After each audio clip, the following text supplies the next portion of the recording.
बल्कि एक बहुत महत्वपूर्ण कंसेप्ट है महाभारत में। मैं आपको वो छोटी सी कहानी बताता हूं तो आप उसका आनंद ले पाएंगे कि भारतीय परंपरा में कितनी शानदार बात कही गई है। महाभारत आप जानते हैं क्या होता है ना। तो महाभारत का युद्ध चल रहा है कुरुक्षेत्र में, और युद्ध काफी सघन बिंदु पे आ चुका है, खतरनाक बिंदु पे आ चुका है।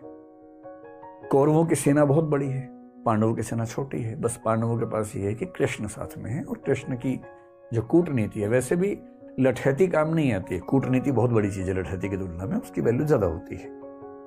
कृष्ण कूटनीति के इतने पुरोधा हैं कि उनके सामने बड़े बड़े जो बलशाली लोग हैं चल नहीं पाते हैं। अब हो क्या रहा है? अच्छा, कृष्ण को शुरू से अंदाजा था कि कर्ण को संभालना आसान नहीं होने वाला है, बाकी सबको संभाल लेंगे, कर्ण नहीं संभलेगा। तो कुंती ने कर्ण से एक निवेदन किया, और कर्ण ने अपनी माता से कहा, ठीक है माता जी, आप निश्चिंत रहें, आपके 5 बच्चे बचे रहेंगे। जिसमें निहित था कि मैं आपका एक बच्चा नहीं छोड़ूंगा, अर्जुन, बाकी सब छोड़ दूंगा। अब कुंती भी चिंतित है, क्योंकि वे बच्चे तो उसके हैं ना, बच्चे की चिंता किस मां को नहीं होगी। अब हो क्या रहा है युद्ध में? द्रोणाचार्य की मृत्यु हो चुकी है। अश्वत्थामा वाली कहानी आपने सुनी ही है। भीष्म भी युद्ध लड़ने की स्थिति में नहीं है, अब वो शैया पे लेटे हुए हैं, युद्ध नहीं लड़ रहे हैं। बहुत बड़े बड़े सैनिक कौरवों की तरफ के खत्म हो चुके हैं, हार चुके हैं। कर्ण कंट्रोल नहीं हो रहा, और पांडव उधेड़बुन में है। युद्ध के बाद शाम की मीटिंग चल रही है। युधिष्ठिर एक ऐसा व्यक्ति है जो बहुत ही विनम्र है, संयमित है। आप युधिष्ठिर के मुंह से गलत बात आमतौर पर नहीं सुनेंगे, क्योंकि संयम बहुत ज्यादा है। लेकिन उस दिन उस कमजोर क्षण में युधिष्ठिर भी संयम खो बैठे अपना, और अर्जुन को बोल रहे हैं कि तुम तो कहते थे कि तुम दुनिया के सबसे अच्छे धनुर्धर हो भाई। अजीब हाल है, तुम कर्ण को मार ही नहीं पा रहे। काहे कि तुम्हारी धनुर्विद्या, काहे का तुम्हारा गांडीव धनुष। ये सुनते अर्जुन को आग लग गई एकदम। और अर्जुन ने एक कसम ले रखी थी, प्रण लिया हुआ था कि यदि कोई मेरे गांडीव धनुष का अपमान करेगा तो मैं उसका जीवन ले लूंगा। ये प्रण लिया हुआ था, प्रतिज्ञा थी। अब मामला फंस गया कि अपमान कर दिया बड़े भाई ने। बड़ा भाई और पिता परंपरा में एक ही माना गया है, तो पिता स्वरूप बड़े भाई ने अपमान कर दिया। अब अर्जुन परेशान है कि यार मुझे प्रतिज्ञा पूरी करने के लिए अपने भाई का वध करना पड़ेगा। कृष्ण समझ गए कि ये मामला ठीक करना हो। कृष्ण उसके पास गया, बोले चिंता मत करो यार, रास्ता है इसका। क्या रास्ता है?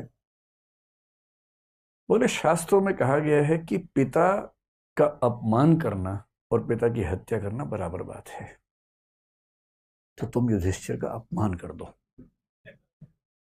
तुम बड़े भाई के वध के पाप से मुक्त हो जाओगे। उसने कहा ये ठीक रहेगा। तो उसने उसी सभा में वापस जाके बोला, आपने जो जुआ खेला उसकी वजह सब कुछ हो रहा है। आपने ही सारी गड़बड़ की थी। उस दिन आपने पत्नी को दांव पर लगा दिया, राज्य को दांव पर लगा दिया, आपकी वजह से वनवास हम सबको मिला, हम सबका जीना मुश्किल हुआ, ये आप जिम्मेदार हैं इसके। युधिष्ठिर अवाक देख रहे हैं कि ये क्या बोल रहा भाई, कैसे बोल रहा। फिर कृष्ण ने संकेत किया, हो गया बस पर्याप्त है। अब वापस आए। युधिष्ठिर तो चुप हो गए। उदात्त आदमी चुप हो जाता है, ऐसे क्या बोलेगा उसके बाद। अब अर्जुन को गिल्ट फीलिंग बड़ी खतरनाक है। कृष्ण के पास बैठ के बोल रहा है कि मैं ये झेल नहीं सकता। पिता की निंदा और पिता की हत्या बराबर है। मैंने पिता की निंदा की, यानी कि मैंने पिता की हत्या की है, और पिता की हत्या के बाद मैं जीवित रहूं ये संभव नहीं है। मैं तो खुद को खत्म करूंगा। सबने समझा है, पर वो अड़ गया ना, और फिर चिता तैयार कर ली गई उसके लिए। अब कृष्ण को लगा, बताओ यार, एक सॉल्यूशन निकाला है तो मामला दूसरा फंस गया। फिर कृष्ण ने मामला संभाला। कृष्ण तो मामला संभाल लेते हैं। कृष्ण बोले, देखो शास्त्रों में एक बात और कही गई है। तो अर्जुन तो तैयार था एकदम। तो उसने कहा, क्या कहा गया है? कृष्ण ने कहा, आत्म प्रशंसा और आत्महत्या बराबर है, इसलिए अपनी तारीफ कर लो, आत्महत्या हो जाएगी। अब ये कहानी कितनी सही है कितनी गलत है मुझे नहीं पता, क्योंकि मैंने तो इंटरनेट से कहीं ढूंढी तो पढ़ी है पूरी कहानी। पर एक रोचक बात है, आत्म प्रशंसा को, नार्सिसिज्म को आत्महत्या माना गया है। और इसका मतलब है कि हमारी कल्चर ये सिखाती है कि कोई भी बच्चा अगर उछल कूद मचाए कि मैं तो ये हूं, मैं तो वो हूं, तो ना, तुम ये वो नहीं हो, एक बहुत बड़े संसार के छोटे से हिस्से हो, उतने ही हो, उतना ही अपने आप को समझो। और इसीलिए आपको इंडियन फिलॉसफी, इंडियन लिटरेचर की परंपरा में ऐसे एक से बढ़कर एक लोग दिखेंगे, बहुत योग्य थे पर बड़ा बोल नहीं बोलते थे।